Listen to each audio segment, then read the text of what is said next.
Okay, so this is the characteristics of the artery. Artery first carries the oxygen rich blood. Second one, the blood flow is rapid and pressure is high. And third one, it walls is thick. Okay, now when the index finger, your right hand on your inner side of your left wrist. Okay, when your left wrist, your right side, you can feel that there is some contraction or vibration like feeling occurs, because this is the pressure of the blood inside the arteries. Okay, why do you think there is a throbbing? This throbbing is called pulse, and it is due to the blood flow in the arteries. So what is the pulse? The throbbing of the blood flows in the artery is called pulse. Okay, so what is pulse? The throbbing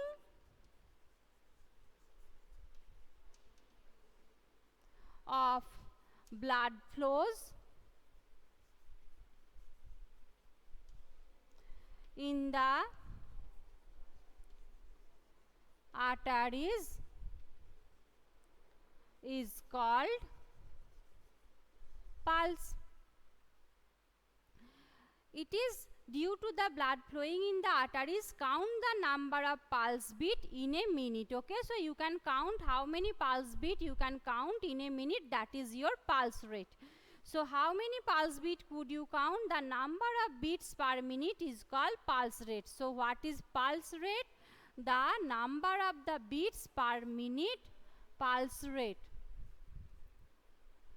The number of beats per minute. Okay, the number of beats per minute, pulse beat per minute, okay, is called pulse rate.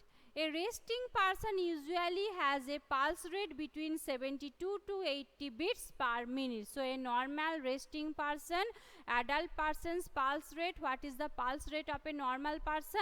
72 to 80 per minute. This is the pulse rate of a normal person. Record your own pulse beat per minute and those of your classmate. Insert the value you obtained in the table. Veins. Now veins, okay, this is the characteristics of the artery. So what is artery? What is the characteristics of the artery? And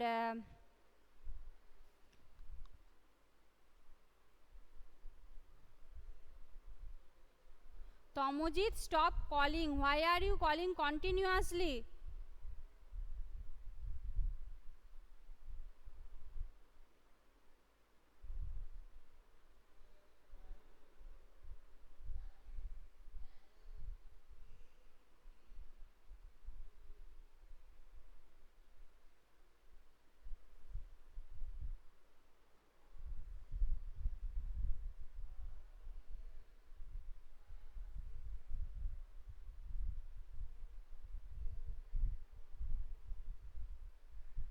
Okay, so this is the pulse rate.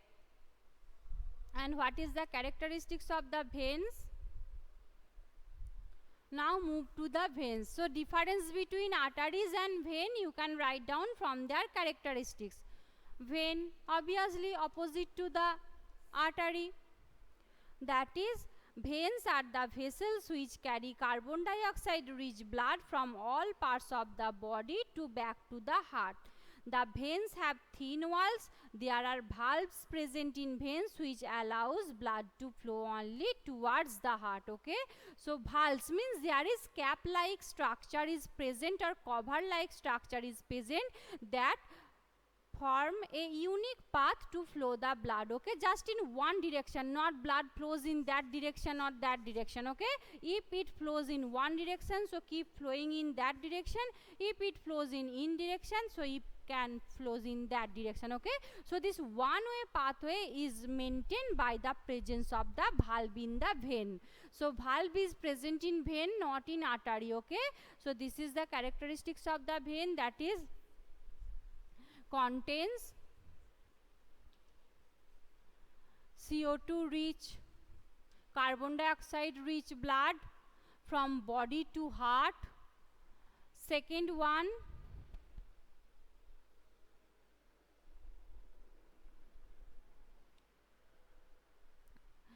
it has wall is thin, but in the case of artery wall was thick, and blood pressure low, low pressure, blood pressure low in vein,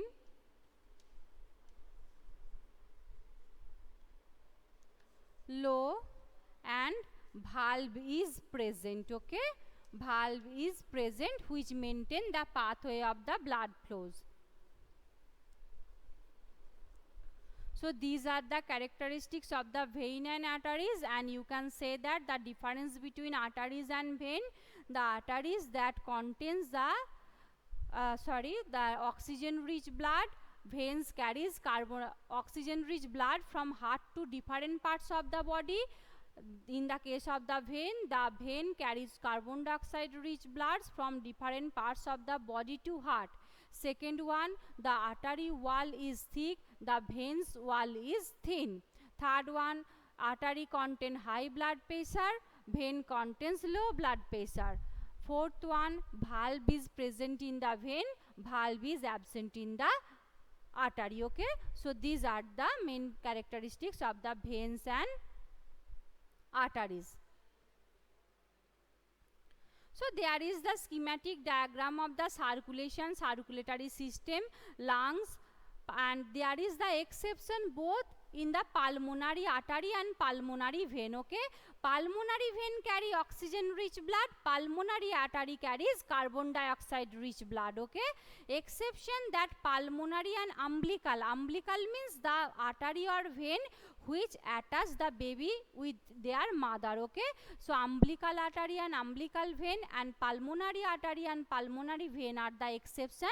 They both are contain opposite blood, and except that the others all artery and veins carries oxygen rich blood and carbon dioxide rich blood. Blood donation. Hundreds of pupils die due to the unavailability of the blood. Voluntary blood donation is harmless and painless, can save precious life. Blood can be donated at hospitals and other places authorized by the government. Donated blood are stored with special care in the blood bank. So blood donation is a very good auspicious event. Okay, no one, there is misconception if blood is donated that cannot be formed in your body, you will be weak. No, nothing, that is totally wrong. Blood continuously form your body, and this is very good for your health also. When you donate the blood for someone, the blood bank take, and some hospitals that collect your blood, and some blood bank keep storage that blood in the freezing condition. Okay, when the emergency is present occur, they donate that blood to that patients. I am confused. I have learned that artery always carries oxygen rich blood.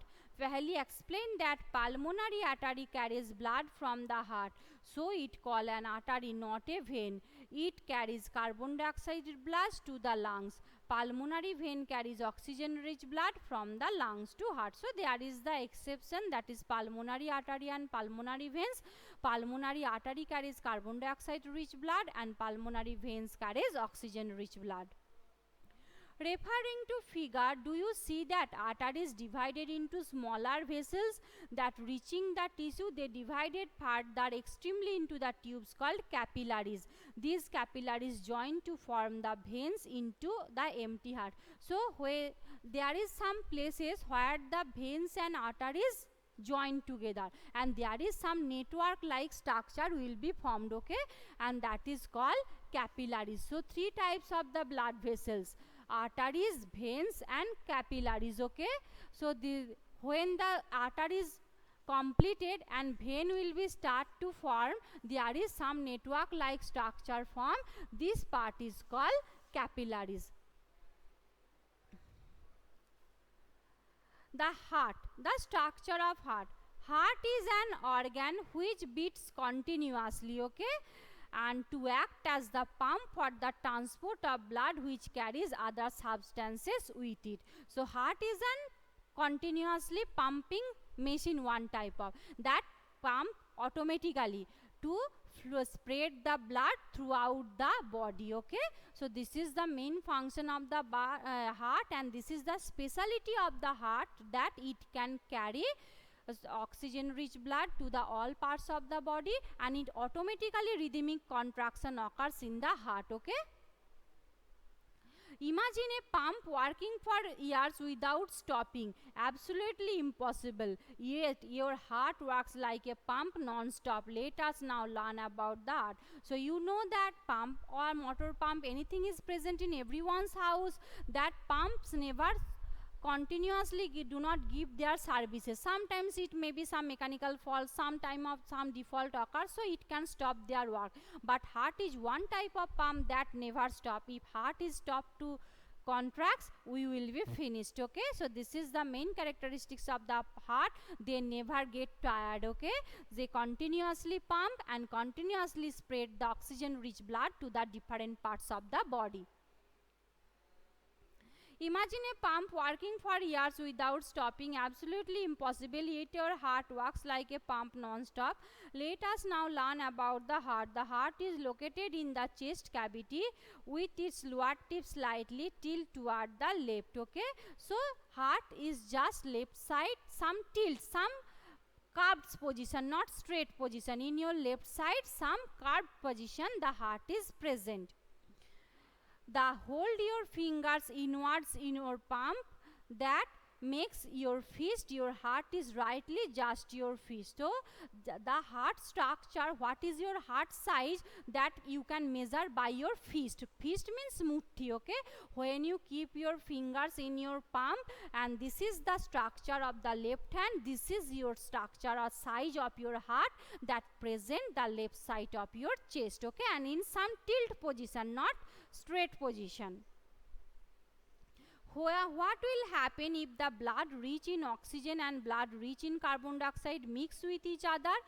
If there is the blood mixed with the oxygen and mixed with the carbon dioxide, obviously the blood will be polluted, that will be harmful for the body, for our higher organism. But in the case of the lower organism, frog, any type of the insects, earthworms, they don't have any type of heart, so there is the mixing of blood occurs. But in the case of the higher organism, animals,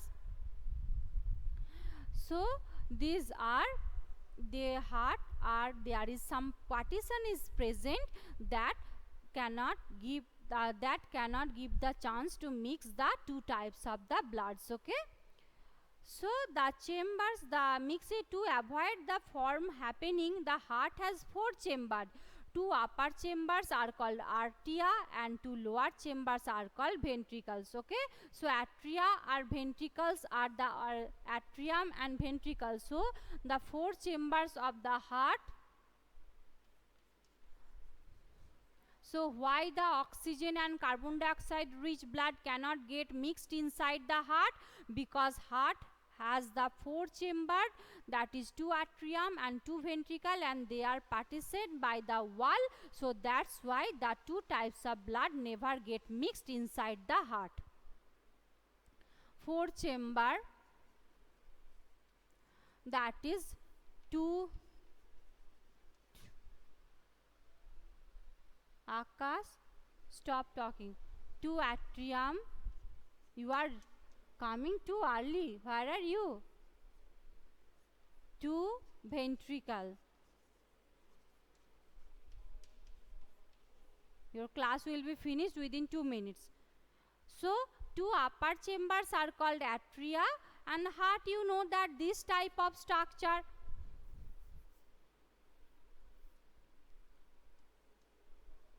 This type of structure, this 2 chamber is called atrium and 2 lower chambers is called ventricles. Okay, so the heart is the lower chamber is called ventricle. The partitions between the chamber helps to avoid the mixing of blood rich in oxygen with the blood rich in carbon dioxide. So there is some walls present, that is cannot never give the chance to mix the 2 types of the bloods.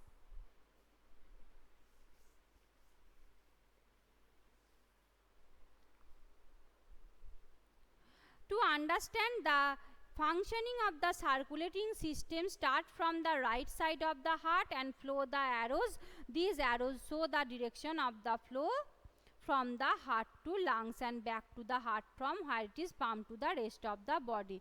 So the oxygen rich blood from start from the right side, you can say that from the left ventricle the oxygen rich blood atria to ventricle, then throughout the body, from the body all carbon dioxide rich blood reach to the right ventricle to right atria to pulmonary artery through the lungs. This is the pathway of the lungs to atrium to left ventricle to body to right ventricle to right atrium to pulmonary artery to lungs. This is the pathway of the heart, that is blood flows.